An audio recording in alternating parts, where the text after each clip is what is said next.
Ah, vous savez quand on a ce carton-là, il s'agit des PC cybertech.fr. Ah, on les connaît ces PC, hein. Vous le savez, quand c'est des cartons comme ça, c'est toujours un PC flop. Attends, Pacha. Putain, allez, viens, on fait sérieusement, c'est bon. Ah, on les connaît ces cartons. Aujourd'hui, on vous présente un PC flop. Là, le DLC. Mais putain, pas! Si vous êtes à la recherche d'une clé d'activation Windows, on a notre partenaire cette année, GVG Mall, qui tout simplement ont plusieurs offres sur les clés Windows et notamment sur Windows 10 Pro. On a le code FHVIP pour avoir moins 35% de réduction sur les clés Windows. Et une fois que vous avez votre clé d'activation, vous allez sur Windows dans Mise à jour et sécurité et dans l'onglet Activation. Ensuite, vous cliquez sur Modifier la clé de produit et vous n'avez plus qu'à la rentrer. Le code promo FHVIP de moins 35% fonctionne aussi sur les clés Office 2019 et on a toujours le code FHVIP pour avoir moins 35% de réduction. Et en plus de ça, s'il y a quoi que ce soit comme problème, vous avez un chat en direct sur le site. Donc si jamais vous avez un problème avec la clé ou vous ne la recevez pas directement, il y a quelqu'un en direct pour vous aider. On vous mettra le petit lien en description. N'hésitez pas si vous n'avez pas Windows parce que le petit watermark il fait chier, hein, on peut le dire. Allez, on y va, c'est parti. Vous avez été énormément à nous demander de faire une vidéo sur le PC Gamer Molly. On l'a sorti il y a même pas 6 mois. C'est le PC le plus vendu, c'est un délire. Alors on a fait le PC Atlas, n'hésitez pas à aller voir la vidéo. On a fait le Shitou, on a fait le Savannah. On a fait le Rainbow, on l'a pas fait. C'est Pax qui l'avait fait. On a dit 1 milliard de fois qu'on testerait le PC Rainbow, on l'a jamais testé. Promis, on le fera un jour. 2000 likes, on le fait. Voilà. Aujourd'hui, on vous présente le PC Molly. Comme l'a dit Gauthier, il a remplacé notre PC le plus vendu. Avant, c'était le Savannah. Maintenant, c'est de loin le Molly. Pour vous dire à quel point on en vend, c'est que celui-ci, alors je vais cacher le nom, il a été acheté par quelqu'un. On va le réouvrir pour vous montrer comment il allait être envoyé. Et il s'appelle, alors il y a juste marqué Fontaine, donc à mon avis, Monsieur Fontaine. Comme ça, s'il se reconnaît, ton Molly arrive. On en fait juste une vidéo et après, il part. Ce qui s'est littéralement passé, c'est qu'il allait partir et en fait, je l'ai rattrapé. Alors, Mathis, on est sur le PC Molly. Panier moyen, PC budget parfait. PC parfait. PC pour jouer en 1440p, vous allez comprendre, c'est le PC qu'il vous faut. Exactement. On va le déballer évidemment, on va vous le présenter de l'extérieur, présenter les composants, aller le tester en jeu avec un maximum de bench pour que vous voyez pour que vous voyez vraiment les performances sur absolument tous les pour que vous voyez vraiment les performances sur tous les jeux et ensuite on ira également le comparer au fait de acheter votre PC sur Amazon ou chez les concurrents. On y va, c'est parti. C'est parti Mathis. Alors là c'est l'emballage vraiment comme d'habitude, donc il y a un suremballage. Alors ça vraiment l'emballage c'est un de nos points forts, il n'y a rien à dire, on y passe un temps fou. Voilà. Alors comme d'habitude chez Flop, on retrouve le carton broyé. Alors pour ceux qui savent pas, on réutilise absolument tout. L'idée de Flop c'est pas non plus de faire une entreprise où on met un max de plastique, on pense quand même à la planète, donc là on a en fait c'est tous les cartons, on a quoi là? On peut prendre un exemple Mathis? Ouais, attends ici j'ai une carte graphique. C'est une 4060 Ti de, je crois que c'est une PNY. Oh, voilà. Ouais, c'est ça, une 4060 Ti PNY. Donc voilà, on a un maximum. L'idée, c'est qu'en fait, le PC ne bouge absolument pas. Et c'est vrai qu'on peut être heureux, c'est pas un mensonge, c'est la réalité. On a très peu de casses. On doit avoir quelque chose comme une casse par mois sur presque 800 à 1000 PC envoyés, donc c'est quand même vraiment bien. C'est vrai qu'on est content. Ouais, clairement. Alors, on retrouve la boîte de la carte mère qu'on va vous montrer juste après. Et là, on a la PC, bête. Évidemment. Vas-y. Voilà. Le papier au fond. La carte mère, c'est donc la MSI Pro B760p. Ouais. Et on va juste regarder hop, ce que vous recevez à l'intérieur. On retrouve évidemment la fiche d'alimentation, ainsi que tous les accessoires, les câbles SATA en plus. Très important, les PCI cover. Ouais, en vrai, ouais. Très important si jamais vous revendez votre carte graphique. Ou le boîtier. Voilà, le boîtier seul, vous avez ça. Vous avez les antennes Wi-Fi, vous avez la pâte thermique et tous les sockets pour changer de water cooling si vous changez de marque. Il y en a qui les mettent pas, pourtant c'est important. Très important aussi, comme tu as dit, les câbles SATA. On essaie de mettre un maximum. Voilà, et puis évidemment les notices, etc. Bon, avant de vous montrer ce magnifique bébé, on voit déjà que le boîtier c'est un MSI MPG Gunir 110R. Un boîtier, alors je dis pas ça de nouveau parce que c'est la vidéo, nanana. C'est un boîtier que j'adore. Franchement, c'est un de mes boîtiers préférés pour ce budget-là. Alors, ce qui est toujours très drôle quand on fait des vidéos flop, c'est qu'il y a ceux qui disent qu'on est des gros vendus et qu'on veut trop vendre notre truc. Il y a ceux qui comprennent un peu le contexte. C'est notre boîtier préféré. Oh, comme par hasard, c'est votre boîtier préféré. Si ça l'était pas, on le vendrait pas. Hein. Tu vois, je suis désolé, d'habitude, j'aime pas taper des coups de gueule comme ça, on ne répond pas au rageux. Mais là, vraiment, je suis désolé, enfin, ça paraît évident quand même. Non, mais c'est vrai qu'il y a une sélection très importante au niveau des composants. C'est ça. Et ce pourquoi on a créé Flop aussi, parce que vendre des PC, on va pas s'arrêter là. L'idée, c'est de proposer des composants qu'on a testés et surtout qu'on aime. Alors, ici, aussi très important, le flyer d'ouverture. Donc là, on vous indique où mettre le câble HDMI, pas dans la carte mère, dans la carte graphique. Et surtout, le plus important, de laisser un avis si vous êtes satisfait ou pas. Oui, 5 étoiles, c'est marqué là, c'est ce qu'il faut mettre. Voilà, donc n'hésitez pas à garder ce flyer aussi, en plus il est très beau. Donc, voilà. Pendant que Gauthier galère, évidemment, si vous voulez avoir un avis flop autre que le nôtre, il y a plein de gens qui ont fait des vidéos sur YouTube sur les PC flop. Comme ça, voilà, vous aurez un avis extérieur. Voilà le PC, c'est comme ça que vous le recevez chez vous. Exactement. Avec à l'intérieur la protection. Voilà. Alors quand je disais qu'il n'y avait pas de plastique, pour l'instant, si vous avez vu du plastique, mettez un commentaire, parce que moi j'ai pas encore vu de plastique. Voilà. Enfin... Oui. On se comprend. Donc comment ça se passe, Mathis? Montre-nous. Quand vous recevez le PC, c'est très important d'enlever ce qu'il y a à l'intérieur parce qu'on a déjà eu des gens qui oublient d'enlever. C'est pour ça que le flyer est utile. Donc là, on a du papier, encore du papier. C'est du papier propre dans le sens où voilà, c'est pas du papier broyé parce qu'il fait trop de dépôts. À l'intérieur des PC, on veut pas qu'il y ait de petits dépôts, donc c'est du papier. Et bah là, vous allez m'interrompre, vous dire Gauthier, il y a du plastique. Ouais. Mais c'est du plastique, ça il faut savoir. Tout ce qu'on voit ici, donc les mousses, etc. C'est du plastique qu'on a déjà réutilisé. C'est ça. Donc déjà de base, ces plastiques-là, c'est pas 100% mauvais. D'ailleurs, c'est marqué dessus. C'est 100% recyclé. Il y a beaucoup de marques qui les utilisent. Et quand nous on reçoit des colis avec ces plastiques, au lieu de les jeter, on les remet dans les PC. Donc tout ça, mais on n'en achète pas, quoi. Voilà. Exactement. Donc là, c'est de la mousse de carte graphique qui vient protéger en fait le haut. On a fait plein d'expériences. Ça, c'est une mousse d'allume. C'est mousse d'allume. Voilà, on le reconnaît. On a fait plein d'expériences, des PC flop au début, on a galéré. Donc là, on protège en fait en dessous de la carte et au-dessus de la carte, on compacte les deux. Et avec de la mousse comme ça, si c'est trop dur, c'est comme. T'avais un exemple quand tu vois, t'as un crash. Une voiture, par exemple. Une voiture, ça doit pas être trop dur. Si la voiture elle est trop dure et que vous êtes à l'intérieur, vous allez prendre les coups. Alors qu'il faut que votre voiture elle s'écrase un petit peu. Donc l'idée c'est de mettre de la mousse en dessous et au-dessus, et puis le papier vient bloquer la mousse pour pas qu'elle bouge. Exactement. Alors moi, clairement, c'est mon boîtier préféré. J'adore vraiment, mais j'adore ce côté double où on a en fait la face en mat et la face en verre trempé. Je trouve ça juste magnifique. Un peu biseauté vers l'avant, c'est super sympa. Surtout qu'il y a de l'aération ici entre les deux plaques, là et là, ici au-dessus et sur les côtés. Donc en vrai pour l'airflow, bien sûr c'est jamais aussi bon que si tout était en mèche, mais ça va. Sincèrement en termes de température, il y a zéro problème. Et en plus on a deux USB 3.0 au-dessus et un type C. Là aussi pour ce budget-là, avoir un type C, je peux vous dire que le nombre de boîtiers qu'on a encore sur le marché sans type C, tu rappelles le type C, c'est en train de devenir vraiment la norme. Bah oui, tu vas charger ton téléphone, tu veux que ça aille un peu plus vite ou quoi, c'est quand même la base. Ce boîtier-là vaut environ 120 €, donc c'est clairement un bon boîtier milieu de gamme. Donc on a mis quand même 10% du budget boîtier dans la config, ce qui est plutôt bon. Au niveau des composants, on est vraiment sur une config gamer milieu de gamme. Alors au niveau du processeur, on est sur un i5 13400F, de loin le meilleur processeur pour le gaming. Je parle bien uniquement en rapport qualité-prix. Bien sûr, vous avez des bien meilleurs processeurs pour avoir encore plus de performance, mais si vous faites que du jeu et que vous voulez un processeur pas trop cher, c'est très bien. Si vous faites du streaming ou du montage, alors évidemment prenez un 13600 qui lui a plus de cœur. Exactement. C'est plus vraiment le même i5. Mais voilà, c'est ça que j'allais dire. En fait, le 13600, je le dis souvent ces derniers temps, c'est un i7. Clairement. Ils l'ont mis comme un i5, je trouve pas ça spécialement stratégique, mais c'est un i7. Pour moi, le 13400F, c'est un i5. C'est un vrai i5. C'est un vrai i5, mais qui fonctionne très bien. C'est ça. Il est refroidi par un water cooling de chez MSI, un water cooling que j'adore, le P240. En gros, c'est le 240 RV2. C'est exactement le même que le C240 pour ceux qui connaissent, qui est en RGB.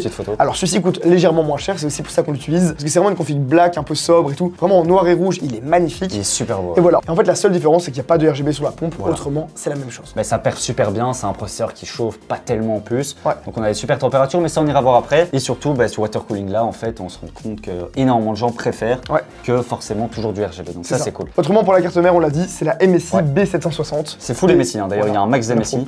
Il y a juste la lime qui est pas de chez MSI. Il y a juste la lime. Et la carte graphique. Il y a juste la lime et la carte graphique qui sont pas de chez nous. Pour la RAM, on va être sur 2 x 8 Go, donc 2 petites barrettes de 8 pour au total être à 16 Go. C'est des petites Corsair RGB, 3200 MHz. Très belle. Donc ça fait plaisir. Alors on peut très bien racheter les mêmes sur Amazon par exemple et passer à 32. Nous on estime qu'au-dessus de 16 pour 1300 €, c'est plus du sur-mesure. C'est pas conseillé. En fait, avec un i5 16 Go, c'est déjà très bien. Alors 32 Go et un i5, c'est pas très logique. Par contre, pour le SSD, à la base, on avait beaucoup de PC en 500 Go, mais on s'est dit que comme le prix des SSD s'est cassé la gueule, on va mettre des 1 Tera partout. Et là, en fait, on a un 1 Tera pour un PC à 1300 €. Et quand on voit la taille des jeux en ce moment, ça fait plaisir. Voilà, c'est pas de trop. Donc c'est vrai qu'il y a de plus en plus de PC où on met 1 Tera. D'ailleurs, dites-nous dans les commentaires combien est-ce que vous avez de stockage. Est-ce que 500 Go ça fonctionne encore ou pas? Moi, ça me suffirait parce que je joue que à 1 ou 2 jeux. Mais si vous jouez à plein de jeux différents, etc., je comprends que ça peut être un peu peu. Pour l'alimentation, c'est une Cooler Master 650 watts en bronze. Là aussi, super alim. 650 watts, c'est largement suffisant. Vu que la carte graphique, je l'annonce, on est sur une RTX 4060 Ti 8 Go qui ne consomme que 160 watts. Du coup, il ne faut pas forcément avoir une alim à 800 watts, 1000 watts, ça ne sert à rien. Clairement. Moi, clairement, cette carte graphique, c'est ma préférée en termes de rapport qualité-prix. De toute façon, je ne vous demande pas de me croire sur parole parce qu'on va aller la tester maintenant directement en jeu. C'est un modèle PNY avec 2 ventilateurs. On ira également voir les températures, mais sincèrement, pour le nombre, les centaines, voire milliers de PNY qu'on a vendus, PNY, franchement, rien à dire, ce sont de très bonnes cartes. C'est juste excellent, en sachant qu'on avait fait une vidéo, le problème avec la 4060 Ti, mais en fait, on se rend compte que le prix a tellement baissé qu'elle est incroyable. Exactement, elle est vraiment intéressante. Elle est vraiment bien. Allez, on va tester. C'est parti. Pour avoir une petite idée des performances du PC, on commence par le fameux 3D Mark. Alors, le score est vraiment excellent, mais c'est quand même très beau de voir qu'aujourd'hui pour 1300 €, ça fait exactement 10 points de score par euro. Est-ce que ça sert à rien d'avoir cette donnée? Certainement, mais je trouvais ça rigolo, donc je la dis quand même. Alors au niveau de la carte graphique, on a 13 600 de score, ce qui est vraiment excellent, et on sent le processeur un petit peu en deçà. Après, pour un PC gamer, c'est pas très grave, c'est normal que la carte graphique soit un petit peu meilleure que le processeur. On va pas être bottleneck, faut pas vous inquiéter. Et la raison, c'est également que le processeur au-dessus, eh bien c'est le 13600F qui coûte beaucoup plus cher, entre 100 et 150 € de plus parce qu'il a plus de cœur. Donc très clairement, restez sur celui-là, c'est excellent. On a évidemment fait tous les tests de ce PC en 1440p parce que clairement, un PC comme celui-là, aujourd'hui, vous pouvez jouer à tous les jeux en 1440p et même à la plupart d'entre eux à plus de 144 FPS. Donc ayez un écran 144 Hz qui va avec. Counter-Strike, on n'en parle même pas. 343 FPS de moyenne, ça fait tout péter. Encore un jeu que vous êtes beaucoup à nous demander de tester, eh bien c'est Apex. Et là, on a fait un petit gameplay. Alors je compte le petit gameplay. C'est Gérald, il a joué, il s'est amusé un petit peu dans les coins et recoins. On a 240 FPS de moyenne, ce qui est vraiment excellent. Ça veut dire qu'aujourd'hui, avec un écran comme celui-là, si vous jouez Apex et que vous avez un écran de 240 Hz, vous êtes on ne peut mieux. Et en termes de 1% low, donc les 1% de FPS les plus bas, on est à 111. Alors ça peut paraître peu, mais c'est quand même très correct. Vous imaginez, avoir des baisses de FPS à 111 FPS, c'est quand même mieux que de les avoir à 14. On a ajouté un test à nos benchmarks, on va encore ajouter d'autres jeux supplémentaires. Là, on a ajouté Warhammer, et donc on a une moyenne de FPS à 77 FPS et des 1% low à seulement 32 FPS. Alors, on n'a pas besoin de beaucoup de FPS dans Warhammer, mais c'est vrai que c'est quand même un petit peu léger. Peut-être qu'il faut légèrement baisser la qualité ou alors jouer en 1080p. Overwatch jeu consomme un petit peu plus qu'Apex en général, et on le vérifie ici vu qu'on est à 206 FPS de moyenne, de nouveau avec un petit gameplay, avec des petites explosions, ça court partout, ça canarde, hein, comme on dit chez moi, et on a 147 FPS pour le 1% low, ce qui est par contre extrêmement bon. C'est vrai que c'était extrêmement stable, très peu de freeze ou de baisse de FPS, franchement appréciable. Tomb Raider, qui est un jeu qui est quand même déjà un petit peu plus gourmand, avec tous les graphismes en haut, toujours en 1440p, on a quand même 146 FPS de moyenne. De nouveau, la 4060 Ti, il n'y a rien à dire, c'est vraiment la nouvelle meilleure carte pour le milieu de gamme. Avant, on vous conseillait beaucoup la 3070, mais elle était un petit peu plus chère et les PC tournaient plutôt aux alentours de 1500 €. Là aujourd'hui, d'après moi, vous avez l'une des meilleures cartes en termes de rapport qualité-prix pour 1300 €, c'est très appréciable. Là, clairement, le jeu, il tourne tout seul. On pourrait même jouer en 4K à plus de 120 FPS.